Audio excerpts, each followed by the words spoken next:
As usual, popular culture has it completely wrong. Crocketts are almost never alone, given that the upper atmospheric launch and retrieval of bioprobes is nearly impossible for a single person to pull off. We aren't any more square-jawed than the rest of the Spiral's population. We certainly don't find promising new worlds every episode.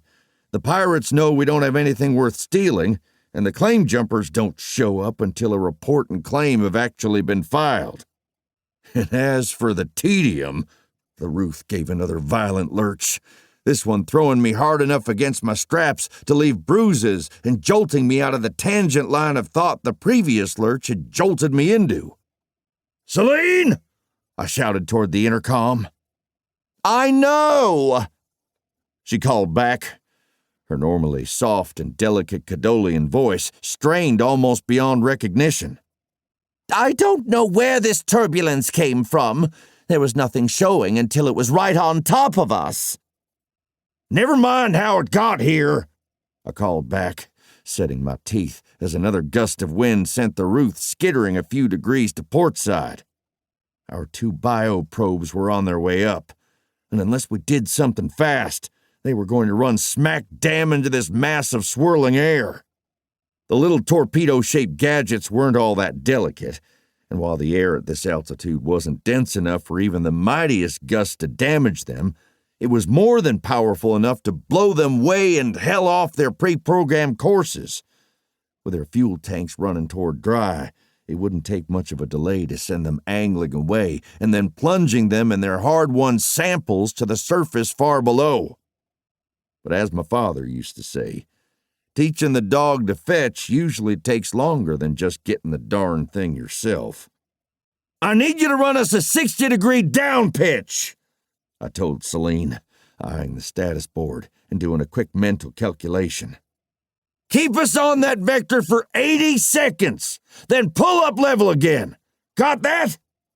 "Yes." "Good," I said. "How's the ship doing?" There was a brief pause, and I could visualize her nostrils working and her eyelashes fluttering as she sampled the ship's air with her incredibly hypersensitive sense of smell. All of my displays and gauges were assuring me that the Ruth was holding up just fine, but systems that were about to go gunny bags often gave off a subtly altered scent that Selene could pick up, usually before the monitor programs figured it out. "We're all right," she said. "The starboard grav beam generator is running a little hot, but I don't think it's going to be trouble." I mouthed a curse. As if we weren't going to have enough trouble getting the bioprobes back aboard without having to deal with a possibly bulky grav generator. "If that changes, let me know," I said. "We may have to try a grapevine." "All right," she said, her voice suddenly cautious. "Yeah, me too," I agreed. Using a single grav beam to sequentially snatch both bioprobes was hard enough in calm air. It would be exponentially trickier with the Ruth bouncing around like a water droplet on a hot griddle. "But if it comes to that, we won't have a choice. Ready?" "Yes." "Okay." Gazing at the status board, I counted out 3 more seconds. "Go!" The deck dropped out from under me as the Ruth's gravity plates took a fraction of a second to adjust to Selene's sudden maneuver. I watched the displays, focusing on the bioprobes rising up toward us, bracing myself for even more turbulence as we dipped deeper into the atmosphere. A small part of my mind noted the oddity that the buffeting we were receiving seemed to be easing up a little as we descended into thicker air. And then the bioprobes lurched into sight, and I had no attention to spare for anything else.